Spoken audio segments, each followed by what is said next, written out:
we have been taking feedback from of course our existing clients. We're looking at how we can innovate in better ways, and some of these features have come from directly feedback from our clients, feedback from our teams that are using Zipboard, or also just looking at how we can innovate better. So this first one is an ability to video record within Zipboard.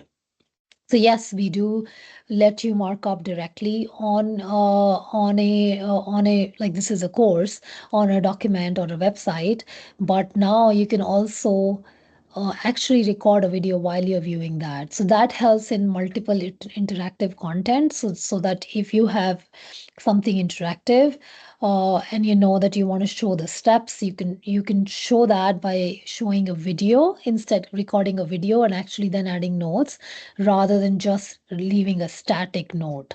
So this really helps, and you can think of it like recording a loom, but within your content.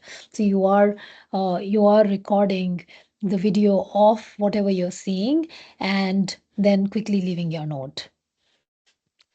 That really helps again some of the non-technical stakeholders and clients to make sure that they can actually explain themselves. And sometimes they don't have time, so they can just quickly explain whatever the context is pretty quickly by leaving a note, by recording a quick video.